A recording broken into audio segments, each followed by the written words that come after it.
Hello students. Hello students. ये सब circuits देख के थोड़ा सा दिमाग हिलाना। ये सर्किट्स क्या है, क्यों है और आपको यहाँ पर क्यों दिया है, ये हम बताएंगे। देखिए, इसका मकसद क्या है ना। इससे पहले मेरा नाम तौफिक नाइक एंड चलो मैं आपको फिजिक्स कराता हूँ।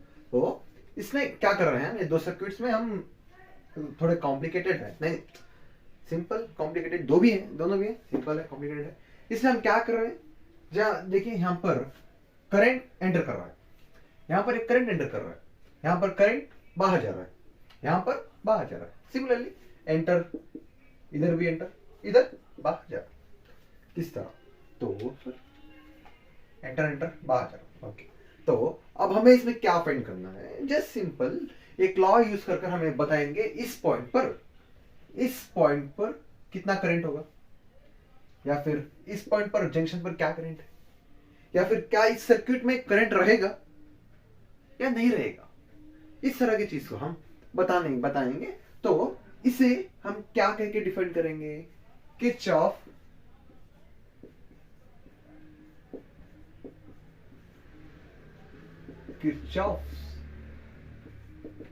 फर्स्ट लॉ, या फिर आपके जो इसमें दिया है एनसीईआरटी में दिया है, क्या करके दिया है, और आपके एनसीईआरटी में जो दिया है उसे जंक्शन रूल या फिर Kirchhoff current law, KCL, Kirchhoff current law.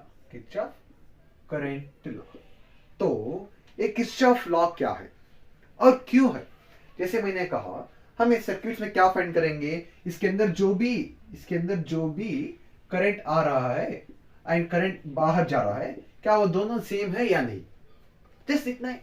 ये जो हमने देखा, जो सर्किट में करंट एंटर करेगा और लेफ्ट करेगा वो दोनों सेम है या नहीं, इसे प्रूव करने की चीज को किरचॉफ फर्स्ट लॉ कहेंगे।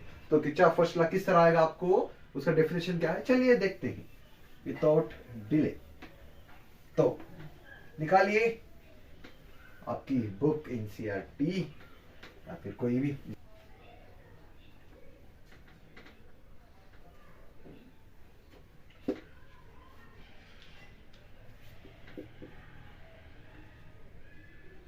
तो किरचॉफ फर्स्ट लॉ क्या करके डिफाइन करता है, the amount of current entering a circuit is equal to the amount of current leaving the circuit. यहाँ पर क्या बताया जा रहा है, जस्ट सिंपल, यहाँ पर जितना भी एक सर्किट में करंट आएगा उतना ही करंट बाहर आएगा। ये चीज को यहाँ पर डिफाइन कर रहे हैं सिंपल। जैसे आपके या घर में भी होता है, एक जगह पर इलेक्ट्रिसिटी पास करो, यहाँ पर जितना पास होगा वो हमें बाहर आएगा। ऐसे ही ना, आप एक स्विच डाले, स्विच ऑन किया तब क्या होगा, इलेक्ट्रिसिटी फ्लो होगा, आप जितना इलेक्ट्रिसिटी दोगे उतना ही वापस आएगा। इस तरह की चीज को हम क्या कहेंगे, किरचॉफ फर्स्ट लॉ। फिजिक्स हम डेली लाइफ में यूज करते हैं, लेकिन हमें जिससे इतना पता होना चाहिए कि वो जो कर रहे हैं, वो जो चल रहा है, वो डेफिनेशन क्या है, या फिर वो कौन सा लॉ के अंदर आता है। जैसे इलेक्ट्रिसिटी हम रोज पास करते हैं, लेकिन हमें पता नहीं वो आता है केसीएल के अंदर, किरचॉफ करंट लॉ, थोड़ा standard word, Kirchhoff current law या फिर जंक्शन लॉ या फिर किरचॉफ फर्स्ट लॉ।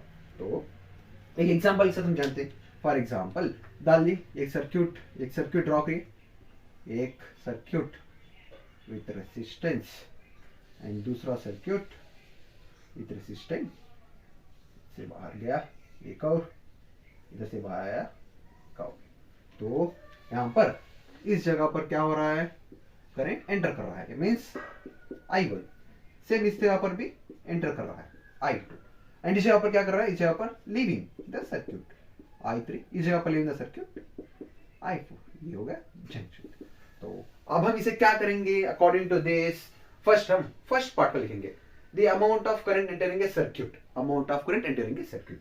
ये फुल एक सर्किट है, तो अमाउंट ऑफ कितना करंट एंटर कर रहा है, I1 I2, कितना current I1 plus I2 enter कर रहा है, and second one which is equal to the amount of current leaving the circuit, which is equal to the amount of current leaving the circuit, I3 I4, I3 plus I4 आ गया। फिर देखिए ये standard formula है, इस तरह standard formula देखिए, amount of current entering the circuit is equal to amount of current leaving the circuit.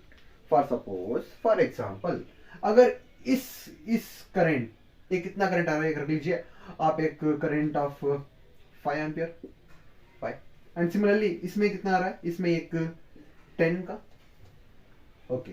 तो यहां पर जो बाहर आएगा, बाहर जो आपको आएगा करंट, वो एग्जैक्टली इसी चीज को एडिशन के बराबर होना चाहिए। फॉर सपोज किस तरह देखिए यहां पर 5 10 आ गया, तो इसका कितना होगा टोटल आंसर इसका 50। तो यहां पर जो टोटल आंसर इन दोनों का टोटल आंसर आएगा वो भी 15 के बराबर ही होनी चाहिए इलेक्ट्रिसिटी। तो यहां पर किस तरह आ सकता है, यहां पर 5 10 है, यहां पर 5 10 आ सकता है, 5 10 आ सकता है, या फिर 5 10 नहीं तो किस तरह आ सकता है, देखिए 7 8 क्या ये एक 7 8 कितना हुआ 15। इसका मेन मकसद क्या है, जस्ट सिंपल से दिखाने का मकसद ये है कि जितना भी करंट एंटर होगा और जितना भी करंट बाहर आएगा वो इक्वल होगा। वेरी सिंपल है, इसके बारे में आपको उतना सिर करने की जरूरत नहीं। और यहाँ पर एक दो तीन शॉर्ट चीजें हैं जिसे आपको नोटिस करना है, जिस तरह के लिख लीजिए, the amount of current in a circuit और जंक्शन और जंक्शन और पॉइंट इज ऑलवेज 0। देखिए किस तरह, the amount of current in a circuit is always 0। क्यों 0? यहां पर हम जितने इनपुट दे रहे हैं उतने आउटपुट आ रहा है, तब रिमेनिंग कुछ है क्या, नहीं। यहां पर हमने इनपुट दिया, यहां पर इनपुट दिया, उतना ही बाहर आ रहा है, उतना ही बाहर है। अगर मेरे पास एक 5 रुपए है, मैं 5 रुपए का ले लिया दुकान पर, तो मेरे पास कितने रुपए बचेंगे 0। इसी तरह यहां पर हमने 15 का इनपुट दिया, आउटपुट में 15 का आया, तो यहां पर इस पर क्या होगा 0। Very easy. तो ये किस लॉ पर कंसिडर हो रहा है, यहां पर क्या हो रहा है, यहां पर चार्ज बाहर आ रहा है। ये तो बात सही है कि यहां पर चार्ज बाहर आ रहे हैं। इलेक्ट्रिसिटी किस तरह मूव होती है, इलेक्ट्रॉन से। इलेक्ट्रॉन यानी क्या होता है, चार्ज। तो यहां पर जितना भी चार्ज हो रहा है वो कंजर्व हो रहा है या नहीं, जिस तरह हमने 15 दिया उतना ही बाहर आया, तो कंजर्व हो रहा है। कंजर्व, हमने जितना वर्क दिया उतना बाहर आ गया, कंजर्व। तो इस तरह ये किस लॉ पर बेस्ड होता है, ये होता है based on the law of conservation of charges. ये किसके ऊपर बेस्ड है, law of conservation of charges. Law of conservation of charges के ऊपर ये बेस्ड होता है।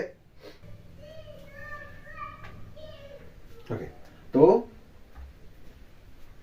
ये था लॉ ऑफ कंजर्वेशन के ऊपर बेस्ड होता है।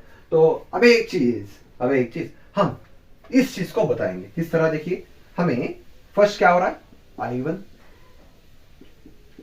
I1 प्लस I2 जा रहा है, करेक्ट। किसके इक्वल है, I3 प्लस I4 के इक्वल है।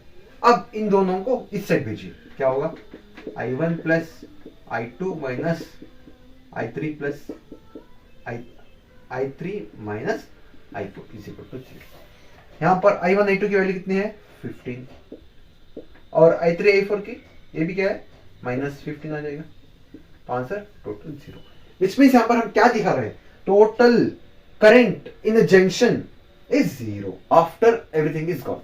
जिस तरह यहां पर दोनों में मूव हो गए, इन दोनों में चल गए, तब जो बचा वो है 0 के बराबर। वेरी इजी है ना। यहां पर अब एक छोटा सा पॉइंट है जो आपको नोटिस करना है, एंड हम कराएंगे नोटिस आपको किस तरह। देखिए सपोज अब इसमें से इतना लीजिए, इसमें से कितना लीजिए,